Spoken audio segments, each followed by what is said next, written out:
کوئی علم، کوئی زبان، اس میں کوئی ایسا علم نہیں ہوتا جو یہ کہے کہ بھائی اے کہاں سے نکلے گی اور بی کہاں سے اور سی اور ڈی کہاں سے نکلے گی، اور اس کا مخرج کیا ہوگا اور اس کی صفات کیا ہوں گی۔ یہ اللہ تعالیٰ نے قرآن کریم کی حفاظت کے لیے اور فتب قرآن کی تعمیر کے لیے علم تجوید کی بنیاد ڈالی، جس سے کہ آج الحمدللہ قرآن کریم صحیح پڑھا جاتا ہے۔ یہ بذات خود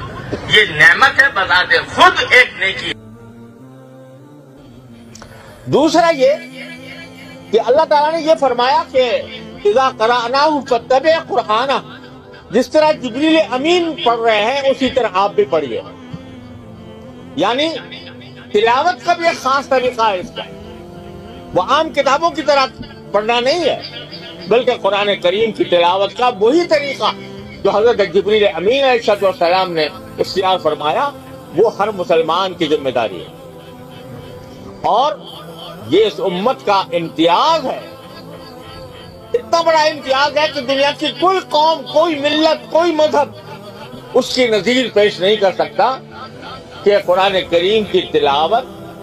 کے طریقے کو اس امت کے علماء نے ایک مستقل علم میں جمع فرمایا جس کا نام علم تجوید ہے۔ آپ کو دنیا کی کسی قوم میں، کسی مسلک میں، کسی مذہب میں، کسی معاشرے میں اس علم تجوید کی مثال نہیں ملے گی۔ آج تک اتنی زبانیں دنیا کے اندر رائج ہیں، کسی زبان میں آپ کو یہ نہیں ملے گا کہ اس زبان کا کون سا حرف کس طرح ادا کیا جاتا ہے۔ قرآن کریم کا یہ اعجاز ہے، اور اس کی حفاظت کا جو اللہ تعالیٰ نے ذمہ لیا تھا، اس کا ایک نمایاں مظاہرہ یہ ہے کہ اس علم تجوید کے ذریعے یہ بات مدون کر لی گئی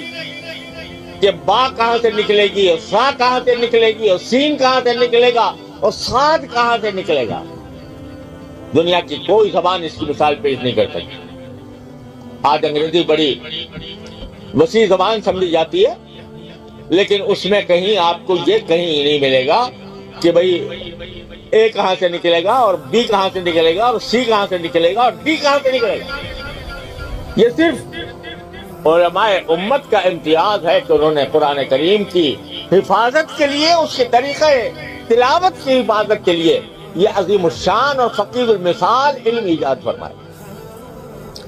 تو آج ہر مسلمان کا پہلا فرض ہے کہ وہ قرآن کریم کو صحیح پڑھنا سیکھے۔ یہ علم تجوید یہ صرف ایک زیادہ فضیلت والی بات نہیں ہے، بلکہ یہ ہر انسان کا فریضہ ہے، کہ وہ ہر مسلمان کا فریضہ ہے کہ وہ اس کو سیکھے، کہ قرآن کو صحیح طریقے سے پڑھے۔ اور یہ کوئی بہت بڑا مشقت کا کام بھی نہیں ہے۔ قرآن کریم کے حروف 29 حروف ہیں، اگر ہر روز انسان ایک حرف کو پڑھنے کا صحیح طریقہ سیکھنے کا التزام کر لے